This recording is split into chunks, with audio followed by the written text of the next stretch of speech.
बोलिए कंचना जी। सुधांशु जी ने बड़े जोश में बोला है और मैं उनको जोश में ही जवाब देना चाहती हूँ, अगर मेरी आवाज क्लियर आ रही हो। बुलंद आ रही है मैम। बोला कि हमारी कभी स्टैंड चेंज नहीं हुआ। सर आपका स्टैंड चेंज हुआ है और हर रोज चेंज हुआ है। 2010 में गोपीनाथ मुंडे जी ने संसद में भाषण दिया था भाजपा की तरफ कि जातिगत जनगणना क्यों होनी चाहिए, और ऐसे दिया था कि जैसे कल ही हो जाएगा, लेकिन नहीं, आपका स्टैंड कभी चेंज ही नहीं हुआ। और जब हमने जातिगत सर्वे बिहार में कराया तो मोदी जी भाषण देते हैं राजस्थान में और कहते हैं कि तो देश को जातियों में बांटने की कोशिश हो रही है, बस देश में 4 जातियां और खुद की जाति बताते फिरते। और आपको बता दें, आपने जब हमने जातिगत सर्वे कराने की कोशिश की ना, आपने सॉलिसिटर जनरल का उपयोग करके उसको पटना हाई कोर्ट से लेकर सुप्रीम कोर्ट तक रोकने की कोशिश की थी।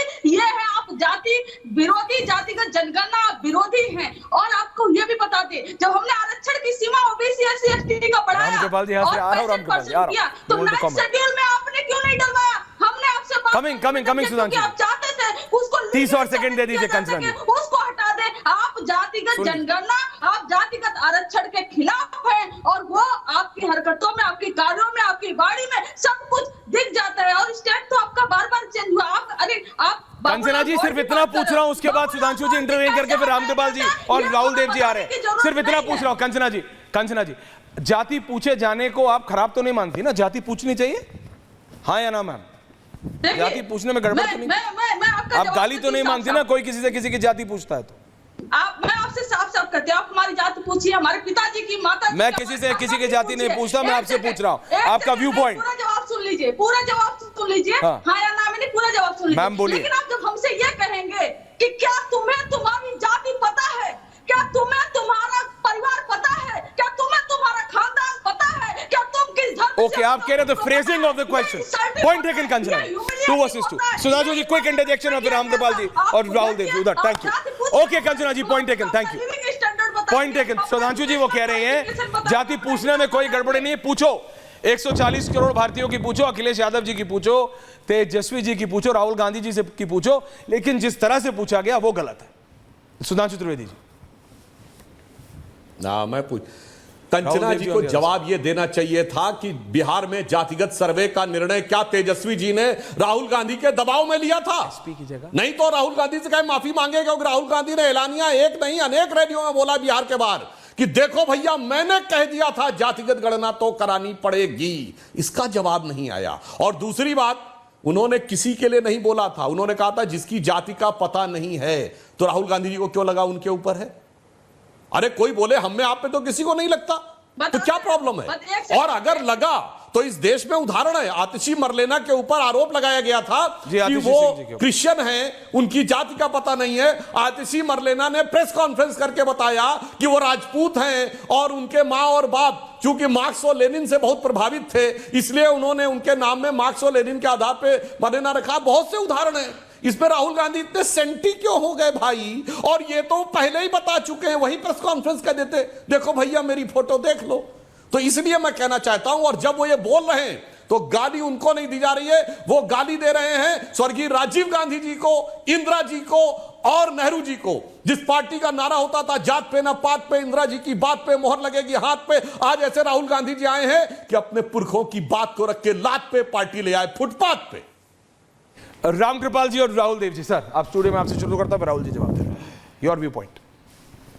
ऐश्वर्य जी, अगर नाइक जी आ रहा हूं उसके बाद, अगर आप कोई पॉइंटेड सवाल करें तो मैं, क्योंकि ये तो जनरल है कि नहीं, ये जनरल ये है ना कि जाति पूछना गलत है, वो कहते हैं नहीं जाति पूछना गलत नहीं है। नहीं, मैं इसी बात पर आ रहा हूं। अभी मैंने जो भी प्रवक्ता हैं उनकी बातें सुनी कि हम नहीं बदले हैं, हम वही हैं। लेकिन मैं आपको एक सन 74-75, क्योंकि मैं उस समय जेपी मूवमेंट में था।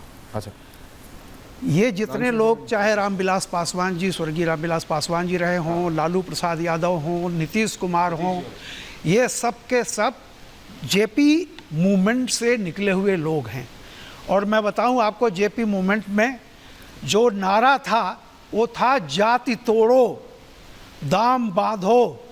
और इस नारे को उछालने वाले, या इस नारे के जिसको कहते हैं कि लेकर के आगे बढ़ने वाले लोग, यही लालू, मुलायम, यही सब लोग थे। जाति तोड़ो दाम बांधो जनेऊ तोड़ो।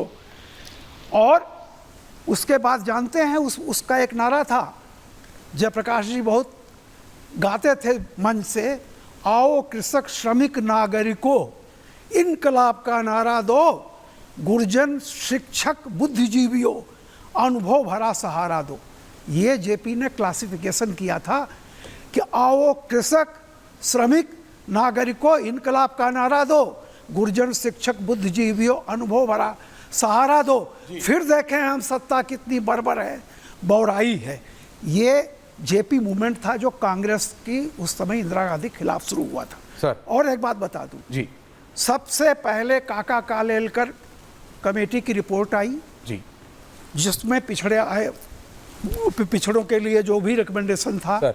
वो रिपोर्ट नेहरू जी के, मतलब नेहरू जी थे, फिर उसके बाद शास्त्री जी थे, फिर इंदिरा जी थी, वो ठंडे बस्ते में डाला गया जी। उसके बाद जनता पार्टी जब थी तो उसने अपने दौर में गठित किया मंडल कमीशन, लेकिन जब तक वो उसकी रिपोर्ट आए इंदिरा जी आ चुकी थी सत्ता में, वो रिपोर्ट भी ठंडे बस्ते में डाली गई। नेहरू जी ने पार्लियामेंट के बाहर किस तरह से जाति जनगणना का विरोध किया था सबको पता है। उसके बाद इंदिरा जी ने, वो आप नारा जानते होंगे, जात पर नपात पर, इंदिरा की बात पर मुहर लगेगी हाथ पर, खैर उसके बाद वो मंडल कमीशन की रिपोर्ट भी अंदर रही। राजीव गांधी आए तब भी कुछ नहीं हुआ, बीपी सिंह आए तो उन्होंने ये मंडल कमीशन की रिपोर्ट को लागू किया। अब आप ये सोचिए, मैं ये नहीं कहता कि ठीक है आज का वर्तमान जो भी है, अगर आप जात पर इतना तो, लेकिन ये जो पार्टियां सामाजिक न्याय की जो पार्टियां निकली हैं जिनका जन्म हुआ था जेपी मूवमेंट से, उसका नारा था जाति तोड़ो दाम बांधो। जाति तोड़ो दाम बांधो। राहुल देव जी, चौधरी चरण सिंह जी ने भी किसानों के नेता थे, गांव के नेता थे, वेस्टर्न, उन्होंने कहा, मतलब कभी जातीय जनगणना की बात नहीं की, लेकिन आज होड़ है। मैंने कहा ना, बीजेपी के टॉप 3 नेताओं में से एक, मैं नाम नहीं ले रहा हूं, सुधांशु जी अभी बताएंगे नहीं, नाम मैं पूछ रहा हूं, उन्होंने कहा 1.5-2 महीने की बात है, हम इस मुद्दे को ही खत्म कर देंगे, indicating very clearly that BJP can also do that. Rahul Dev ji. देखिए, मैं नहीं जानता कि बीजेपी क्या करने वाली है। आप जो कह रहे हैं, आपका जो अनुमान है वो सही हो भी सकता है, नहीं भी हो सकता है, उस पर कोई फ़ायदा नहीं है, जब होगा तभी हम मानेंगे। लेकिन इस पर हम लोगों ने कल ही बात की है ऐश्वर्या, तो आप जानते हैं कि मेरी इस पर भूमिका क्या है। मैं बहुत विस्तार से लिख भी चुका हूँ, अब आज दोहरा देता हूँ अपने आप को। कल भी यही बोला मैंने। अब प्रवक्ताओं की बात पर कोई टिप्पणी करने से कोई फ़ायदा है नहीं। दरअसल प्रवक्ता का मतलब ये उसको अपनी पार्टी का और नेता का बचाव करना है, तो उससे कोई फ़ायदा नहीं है। मैं सिर्फ ये कह रहा हूँ कि आप एक बार अनुराग ठाकुर के उस वाक्य को दोबारा सबको सुनवा दीजिए और फिर मुझे बताइए, और आप भी बताइएगा कि उसमें सवाल कहाँ है, सुधांशु जी, उसमें जाति कहाँ पूछी गई है, उसमें एक मिनट जी आप सवाल कीजिए। उसमें जाति ये नहीं कहा उन्होंने कि राहुल गांधी आप अपनी जाति बताएं, उन्होंने नाम नहीं लिया। अब इस तकनीकी बात पर कि नाम नहीं लिया लेकिन चोर की दाढ़ी में तिनका था, अरे यार कोई पूरा सदन जानता है, जो उसको देख रहा है जानता है। अनुराग ठाकुर की पूरे भाषण का पूरा संदर्भ ही राहुल गांधी का पहले दिया गया भाषण था, वो उसी का जवाब दे रहे थे।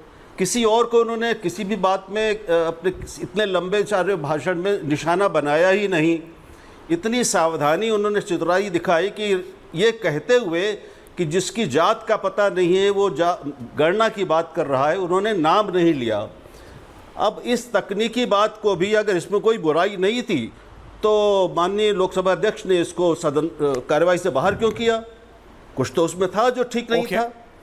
Valid point.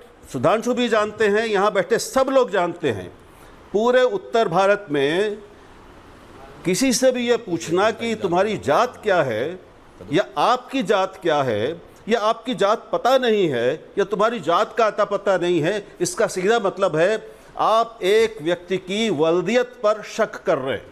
सुधांशु जी, इसके लिए कुछ और बड़े भदेश किस्म के शब्द नीचे समाज में इस्तेमाल किए जाते हैं, मैं यहाँ नहीं लूंगा, लेकिन सब उनको सुन चुके, बचपन से सुन रहे हैं। पॉइंट एक, यानी जिसके माता पिता को लांछित करना हो जी, उसके लिए यह कहा जाता है कि इसकी जात पात का पता नहीं है। क्या जात है तुम्हारी? सुधांशु जी, मैंने